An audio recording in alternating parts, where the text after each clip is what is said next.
اللہ الرحمن الرحیم قال اللہ تبارک و تعالی فی القرآن المجید انا اعطیناک الکوثر۔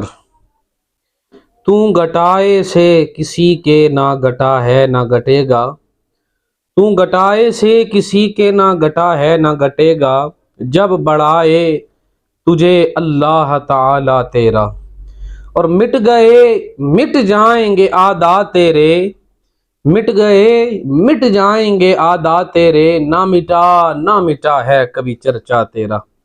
گرامی قدر سامعین و ناظرین، اللہ رب العالمین نے کائنات رنگ بو کے اندر بہت ساری امتیں مبعوث فرمائی، اور ہر امت کے لیے ایک نبی رسول کو چن لیا گیا۔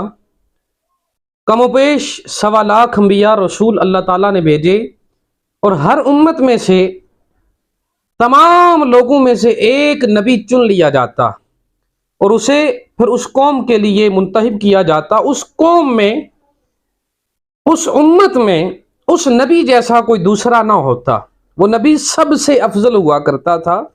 لیکن گرامی قدر سامعین و ناظرین، قربان جاؤں کملی والے آقا کی ذات پہ، ہر نبی کو بھیجا گیا اور ہر نبی کو چنا گیا، ہر نبی کو مجتبی بنایا گیا، لیکن ہر نبی کو امت میں سے چنا گیا۔ لیکن جب باری آپ کے اور میرے آقا کریم سید عالم صلی اللہ علیہ وسلم کی آئی، تو اللہ رب العالمین نے حضور کو مجتبی نہیں بنایا بلکہ مصطفیٰ بنا کر بھیجا۔ اللہ نے حضور کو مصطفیٰ بنا کر بھیجا۔ اب مصطفیٰ کا معنی بھی چنا ہوا ہے اور مجتبی کا معنی بھی چنا ہوا ہے، لیکن فرق اتنا ہے کہ اللہ تعالیٰ نے تمام نبیوں کو، 1.25 لاکھ نبیوں کو امت میں سے چنا، اور آمینہ کے لال کو 1.25 لاکھ نبیوں میں سے چنا۔ پتہ چلا تمام نبی امت میں سے چنے گئے، اور آپ کے اور میرے آقا تمام نبیوں میں سے چنے گئے۔ اسی لیے میرے کریم آقا سید عالم صلی اللہ علیہ وسلم کو سید الانبیاء کہا جاتا ہے۔ اسی لیے تو اعلیٰ حضرت نے کہا تھا نا کہ خلق سے اولیاء، اولیاء سے رسول، خلق سے اولیاء، اولیاء سے خلق مخلوق کو کہا جاتا ہے۔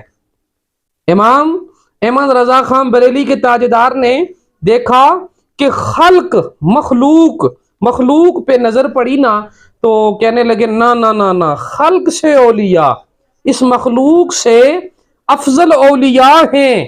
اور جب اولیاء تک پہنچے تو پھر رسولوں پہ نظر پڑی، تو کہنے لگے نہ خلق سے اولیاء اور اولیاء سے رسول، اولیاء سے رسول افضل ہیں۔ لیکن جب نظر تاجدار انبیاء پہ پڑی نا، تو کہنے لگے اور سب رسولوں سے اعلیٰ ہمارا نبی۔